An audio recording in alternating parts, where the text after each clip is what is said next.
Ito ang kasaysayan ng isa sa pinakaunang taong hinatulan ng kamatayan pagkatapos ibalik ni dating Pangulong Fidel Ramos ang parusang ito. Totoo bang chinerva niya ang sarili niyang dugo? Bakit kaya niya ito nagawa? Nagkasala ba talaga siya? Pinagbintangan lamang upang mapatawan ng kamatayan. Kilalanin natin si Leo Echegaray. Tara, alamin natin sa history. Disclaimer, lahat ng aming babanggitin sa video na ito ay mapapanood at mababasa din sa iba't ibang online sites at article. Para sa mas maraming videos, maaari nyo ding bisitahin ang aming official Facebook page na Philippine Shocking Story. Si Leo Pilo Echegaray ay ipinanganak sa Manila noong ika-11 ng Hulyo 1960. Nakatira siya sa isang maliit na bahay sa number 119 Fernandez Street, Barangay San Antonio, San Francisco del Monte, Quezon City. Kasama ang kanyang live-in partner na si Rosalie Rivera at 5 nilang anak. Si Rodessa Echegaray ang panganay. Taong gulang at nasa grade 5. Ang sumunod sa kanya ay 3 lalaki na nasa edad 6, 5 at 2. Ang bunso nila ay isang 3 buwang gulang na babae. Rimen, Hunyo 1994, isinumbong ni Rodessa sa kanyang lola sa ina na si Asuncion Rivera ang masamang ginagawa sa kanya ng kanyang ama tuwing wala ang kanyang inang si Rosalie. Agad itong ipinagbigay alam ni Asuncion kay Rosalie na nakapapanganak lamang sa bunsong anak nito na may 3 buwan lamang nakararaan. Dinala ni Rosalie si Rodessa sa kapitan ng kanilang barangay. Dito ay ikinuwento ni Rodessa ang mga pinagdaanan niya sa kamay ng amang si Leo. Dinala sila ng kapitan sa presinto upang magsumite ng affidavit at mula doon ay sinamahan siya sa PNP upang isailalim sa medico legal. Ayon sa testimonya ni Rodessa, isang hapon ng Abril 1994, binabantayan niya ang 3 nakababatang kapatid na lalaki habang ang kanyang ina ay pumunta sa isang kapitbahay upang magsugat. Makalipas ang ilang saglit, narinig niya ang kanyang amang si Leo na inuutusan ang mga nakababatang kapatid niya na lumabas ng bahay. Nang magsilabas na ang mga ito, ay nilapitan niya si Rodessa at kinaladkad papunta sa kwarto. Bago pa man makapagtanong sa ama kung ano ang nangyayari, ay tinanggalan siya nito ng kasuotan ng pang-iba. Bago tinanggal ang sarili niyang kasuotan na pang-ibaba at tuluyan ng chinerva si Rodessa. Sa kalagitnaan ng pag-chirva ay tinanong siya ni Leo ng masarap ba, masarap pa, kung saan sinagot siya ni Rodessa ng tama na, masakit. Ngunit nagpatuloy pa rin ang kanyang ama hanggang sa matapos ito. Pero bago siya pakawalaan ay sinabihan siya nitong huwag magsusumbong dahil papatayin nito ang kanyang ina. Dahil sa takot ni Rodessa na baka patayin ng ama ang kanyang ina ay sinarili niya lamang ang pangyayari. Alam niyang kaya nitong gawin ang kanyang sinasabi dahil mayroon itong mga pagkakataon na lutang sa ipinagbabawal na bisyo. Sa ika-5 beses ay hindi na natiis ni Rodessa ang pang-aabuso ng ama at nagsumbong sa kanyang lola Asuncion na siyang nagsabi naman nito sa kanyang ina, na siyang nagdala naman sa kanya sa kapitan ng kanilang lugar, na siyang tumulong sa kanila upang makalapit sa mga kinauukulan upang magsampa ng kaso. Sa pagdinig ng kaso ay tumestigo si Rodessa na nangyayari lamang ang pang-aabuso ng ama noong panahong buntis pa ang kanyang ina. Dagdag pa niya, noong una ay kampi sa kanya ang kanyang ina, ngunit nang makulong ang kanyang papa Leo ay madalas daw nitong sabihin sa kanyang, kawawa naman ang tatay mo, nakakulong. Sa eksaminasyon ng medical legal officer na si Doktora Maria Cristina B. Preyna, inilarawan niya ang biktima bilang nasa estado na hindi na isang birhen base sa laser na nakita. Paglilitis. Dininig ang paglilitis sa kasong laban kay Leo Echegaray sa Regional Trial Court of Quezon City, Branch 104. Tutulong ng kanyang abogadong si Attorney Julian Vitug ay nag-enter si Echegaray ng plea na not guilty upang patunayan ang kanyang pagkakawalang sala. Naglabas ng kanilang sariling bersyon at mga witness ang defense. Sa kalagitnaan nito ay naungkat ang mga sikreto ng pamilya, pati na ang tunay na pagkatao ni Rodessa na binansagang baby ng media. Kumalat ang balita ng kasong ito hindi lamang sa buong Pilipinas kundi maging sa ibang bansa dahil nakasalalay sa resulta nito ang buhay o kamatayan ng akusado. Ang unang witness nila ay ang ina mismo ni Rodessa na si Rosalie Rivera. Iginiit niyang gawa-gawa lamang ng kanyang ina na si Asuncion Rivera ang akusasyon ng kasong Ito daw ang nagturo kay Rudeza ng mga isasagot sa kanyang sinumpaang salaysay.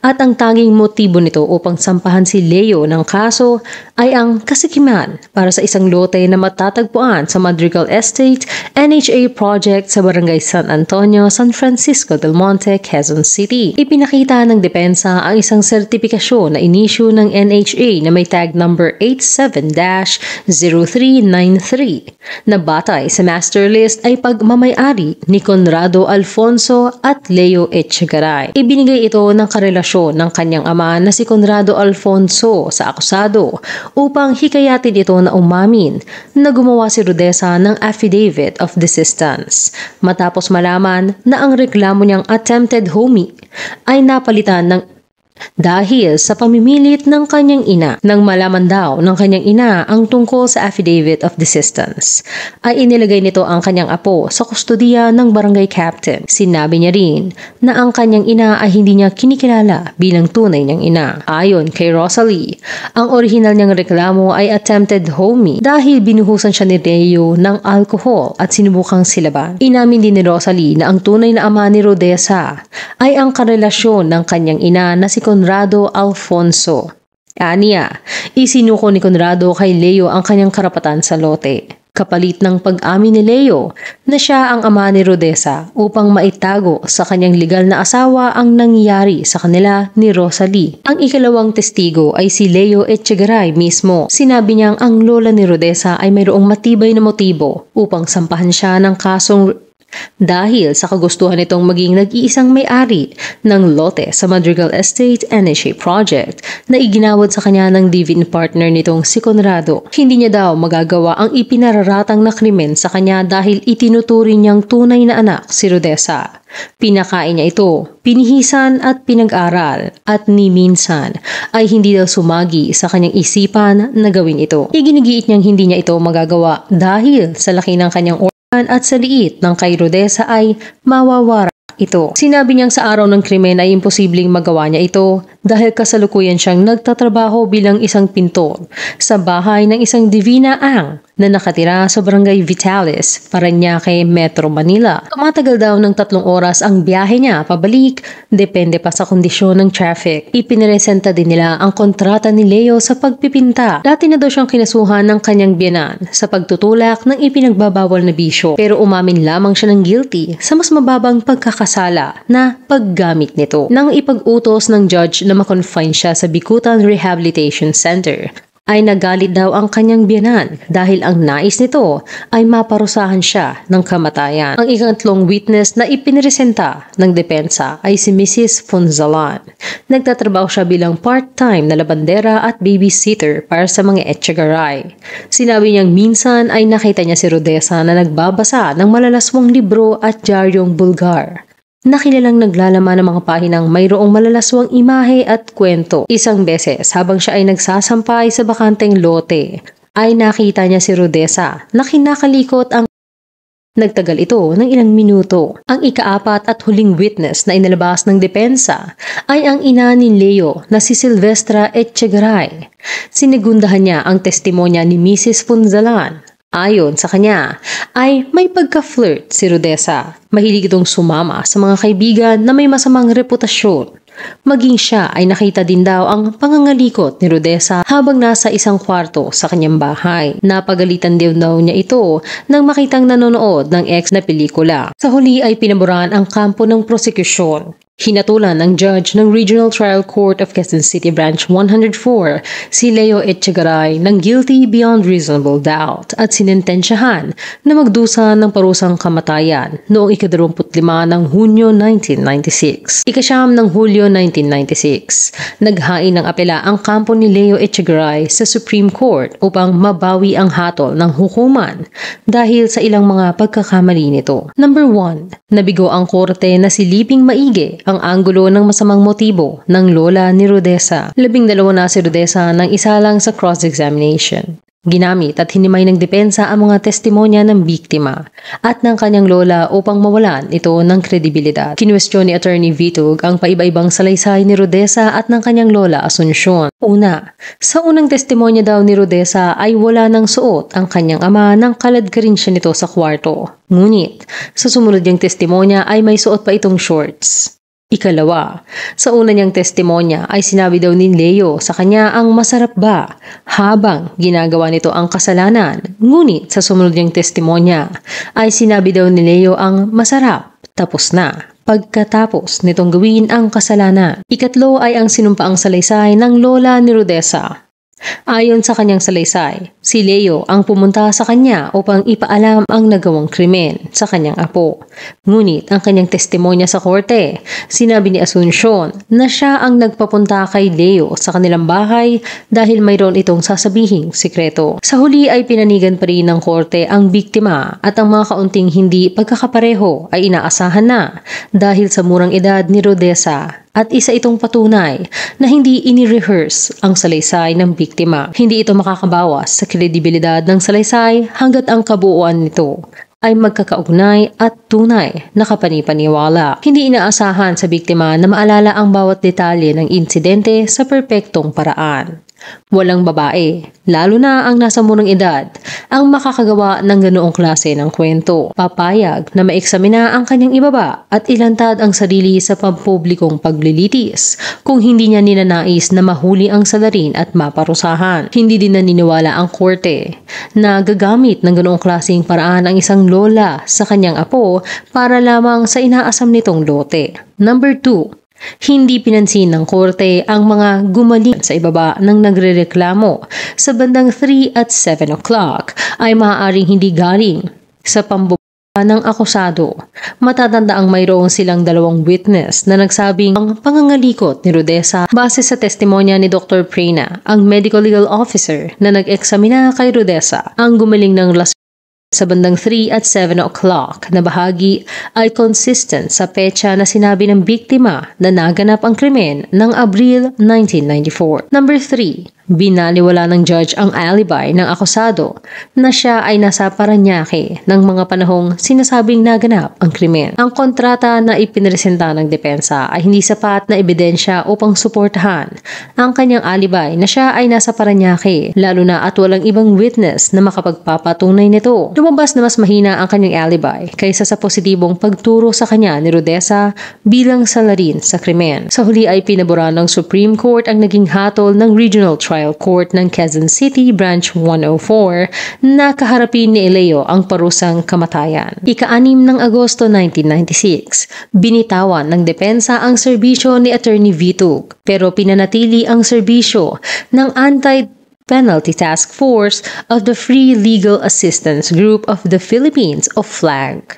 Si Attorney Theodore Ted na mula din sa FLAG ang ipinalit niya kay Attorney Vitug. Ang huling pag-ibig sa bilibid. Naging kontrobersyal ang kaso ni Leo Echegaray at madalas itong lumalabas sa mga balita na siyang tinututukan ng sambayanang Pilipino at maging ng mga ibang bansa. Marami ang sumusubaybay sa kalalabasan ng kanyang kaso. Sa kabila ng kaguluhan ay mayroong liwanag na dumating sa madilim na hinaharap ni Leo. Ito ay sa katauhan ni Zenaida Javier. Si Zenaida o Zenny Javier ay matagal nang kilala si Leo. Sa katunayan ay naging magkasintahan pa sila noong araw bago makilala ni Leo si Rosalie. Matagal na panahon silang hindi nagkita ni Leo matapos magkahiwalay.